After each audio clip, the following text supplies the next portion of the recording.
Across the United States, few machines shaped the nation like the train: steel wheels, endless rails, and locomotives built for power, distance, and history. In the era of the golden age of steam, 1927 to 1953, one locomotive on the Atchison, Topeka, and Santa Fe Railway would come to define what it meant to hold the line. This is the story of AT&SF No. 3751, how the Iron Horse replaced the legendary Santa Fe Trail and the mighty 484 Northern that conquered Raton Pass. This is Rail Hunters USA, at a documentary look at the trains that built America. Script body: all 50 blocks SSML, SSML. Rules applied: at natural pauses, before dramatic reveals, on names/dates, on key facts, per phase. Block 1. It was April 26, 1869. 7 miles of iron rail stretched across the Kansas prairie. Engineer Josiah Barnes gripped the throttle of the 440 Cyrus K. Holliday. Nobody believed it would reach the Pacific. Block 2. But Colonel Cyrus Holliday had a vision. He saw a railroad that would follow the ancient Santa Fe Trail, the same trail that wagons had carved into the earth for half a century of brutal overland trade. Block 3. The Santa Fe Trail ran nearly 900 miles from Independence, Missouri, to Santa Fe, New Mexico. It was the spine of the American Southwest, and now one railroad intended to replace every inch of it with steel. Block 4. If you want to see how this train story ends, here's what I ask. See that subscribe button? It's our exchange, your way of saying this reached you. Hit subscribe if this resonated. I'd drop a like if it moved you. And tell us in the comments what you know about this train or railway line. It helps us share more stories like this. Back to the locomotive. Block 5. But to understand how this happened, we have to go back. The Santa Fe Trail was born in 1821. Captain William Becknell led the first American traders to Santa Fe, New Mexico, just weeks after Mexico gained independence from Spain. Block 6. Becknell's route proved transformative. The trail opened a trade corridor between the United States and Mexico. Within years, hundreds of wagons were hauling calico, hardware, and tools southwest, returning with silver, mules, and furs. Block 7. The journey was brutal. 879 miles. No shelter from blizzards, no protection from raids. Wagons broke down on Raton Pass, the 8,000-foot mountain crossing that threatened to swallow whole caravans. Block 8. Raton Pass was the choke point of the entire trail. Every wagon, every merchant, every Army supply convoy had to fight those switchbacks. The mountain did not care how valuable your cargo was. Block 9. Cyrus Holliday saw the mountain differently. He did not see an obstacle, and he saw a route. If the railroad could conquer Raton Pass, it could own the Santa Fe Trail. Construction began October 30th, 1868, in Topeka, Kansas. Block 10. The Atchison, Topeka, and Santa Fe Railway was chartered in 1859, barely a decade old when rails first touched Kansas earth. Holliday had already convinced the Kansas legislature, land speculators, and Eastern investors. Now, he needed the mountain. Block 11. That first locomotive, the 440 Cyrus K. So Holliday pulled a 2-car excursion exactly 7 miles on April 26, 1869. At Wakarusa, they held a picnic. Holliday predicted the railroad would reach Chicago, San Francisco, and Mexico City. Most laughed. Block 12. But the rails moved fast. By 1872, the AT&SF reached Dodge City. Cattle drives from Texas flooded in. The railroad was not just following the Santa Fe Trail, it was absorbing the entire economy that the trail had built. Block 13. Then came the pass. On the AT&SF and the Denver and Rio Grande Railroad both raced for Raton Pass in February 1878. The AT&SF won by hours. Their crew began grading at midnight. The mountain was theirs. Block 14, crossing Raton Pass, required blasting through solid rock. Crews worked by torchlight at 7,834 feet above sea level. The grade was punishing, 3.5% in places. Every locomotive would earn that climb. Block 15. By 1880, the AT&SF reached Albuquerque, and the trail that wagons had traveled for 60 years was now steel. But Santa Fe itself, the destination the railroad was named for, had not yet received a single track. Block 16. The mountains around Santa Fe made direct rail service almost impossible. The grades were too severe for the steam locomotives of the era. The AT&SF calculated the cost and made a painful decision. The main line would bypass Santa Fe entirely. Block 17. Instead, the AT&SF built an 18-mile branch line from the main line at Lamy Junction into Santa Fe. It was completed February 9, 1880. The city the railroad was named for finally had service, 6 years after construction began. Block 18. The railroad did not stop at Santa Fe. By 1887, AT&SF tracks reached Los Angeles. By 1900, they served San Diego and San Francisco Bay. The 2,200-mile transcontinental route from Chicago to California was complete. Block 19. The AT&SF carried what the wagon trains once hauled, but faster, cheaper, and in greater volume. A journey that once took 8 weeks by wagon now took 8 days by rail. The entire economy of the Southwest was reordered. Thus, Block 20. The railroad also brought settlers, and with them, agriculture. Mennonite immigrants from Ukraine settled along the AT&SF line in the 1870s. They cultivated the hard red winter wheat that became both the staple crop of Kansas and the primary freight of the railroad. Block 21. By 1927, the Santa Fe Trail was a memory.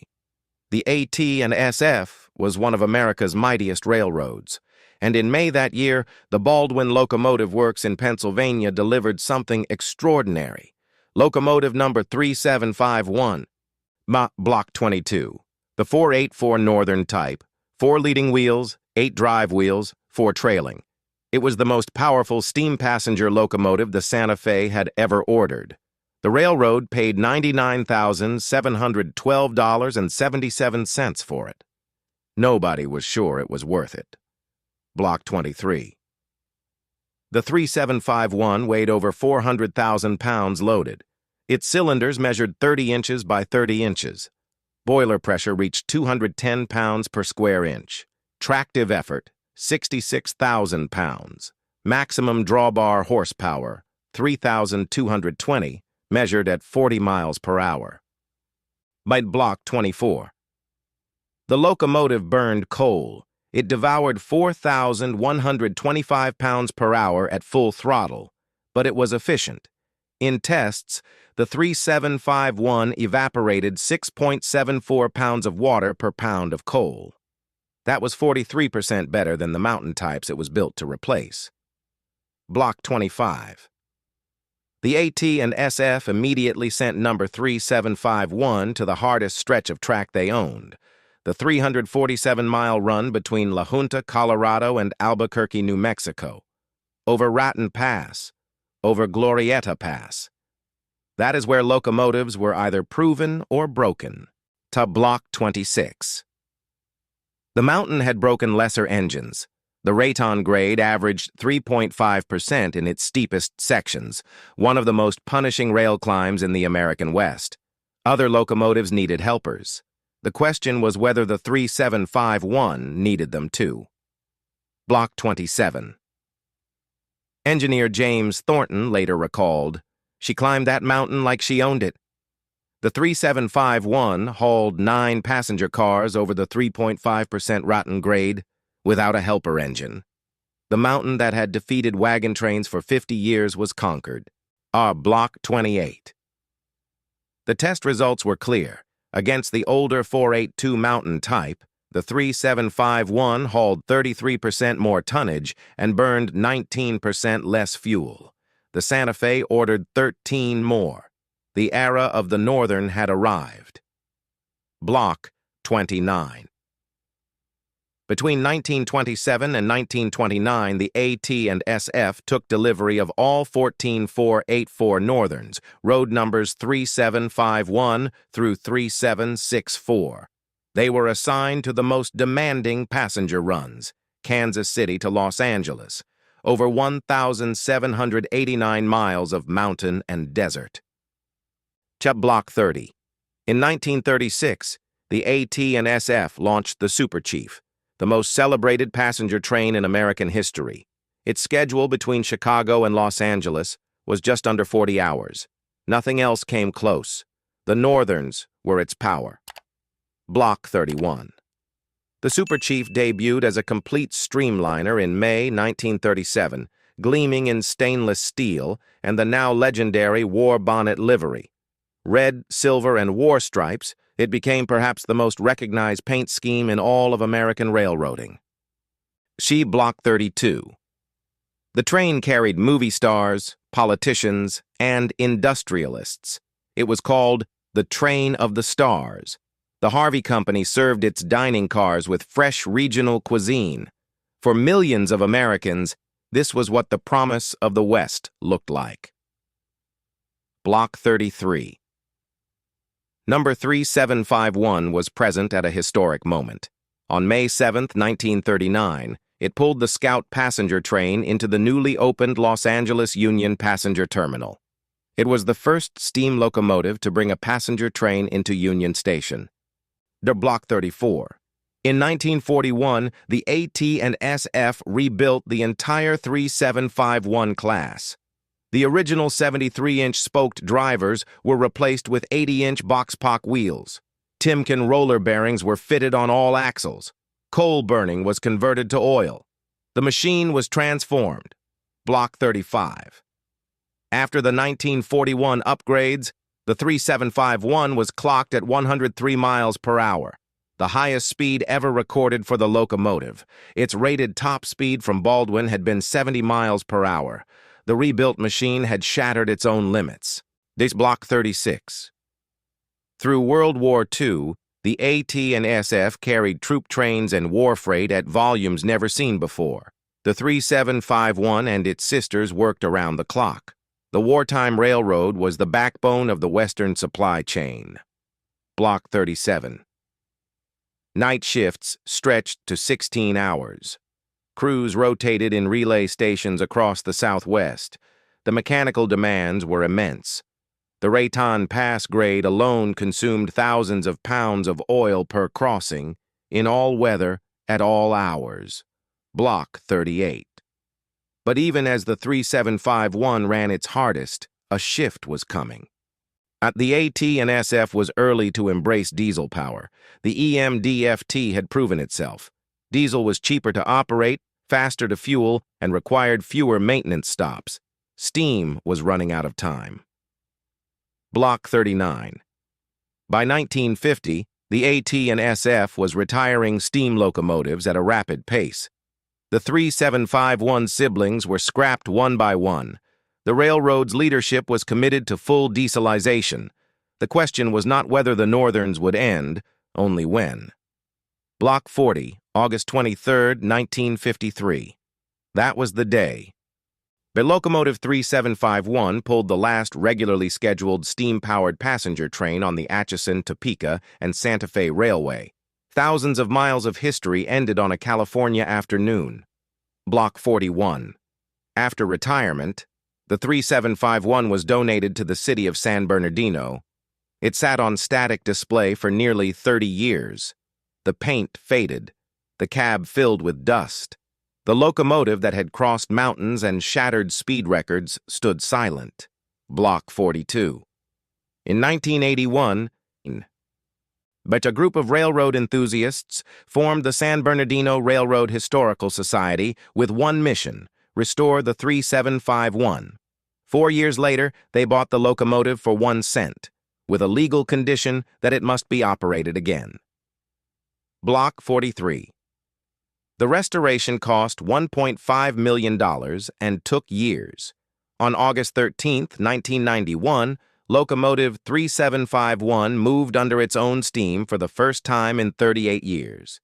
In December, it ran its first excursion, Los Angeles to Bakersfield, with 16 passenger cars. The Block 44. In August 1992, the 3751 ran the entire 2,300-mile AT&SF Transcon route, Los Angeles to Chicago and back. 18 days of operation. It was a living history lesson that thousands came trackside to witness at every crossing and station stop. Block 45. The locomotive returned to service multiple times over the following decades. In 2012, it crossed the Colorado River, pulling an Amtrak excursion, traveling the same river crossing where AT&SF freight once moved the commerce of the American West. Money Block 46. The Santa Fe Trail itself was designated a National Historic Trail in 1987. Its ruts are still visible in the Kansas and New Mexico grasslands. The trail that Colonel Holliday's railroad replaced is now protected as a monument to American movement. Block 47. The AT&SF merged with Burlington Northern in 1996 to form BNSF, today one of America's largest freight railroads. The Transcon route the 3751 once powered still carries over 100 intermodal trains per day. The iron spine of the old Santa Fe Trail is busier than ever. Block 48. The railroad that replaced the Santa Fe Trail gave America its Southwest. It carried settlers who became farmers, merchants who became millionaires, and tourists who became Californians. No wagon trail, no matter how legendary, could have done what the Iron Horse did. Block 49. In September 2022, after a 5-year federally mandated inspection and overhaul, Locomotive 3751 returned to service once more. Nearly a century after it first turned a driver wheel, the oldest 484 Northern in the United States is still alive and still running. Block 50. If this story moved you, please like and subscribe.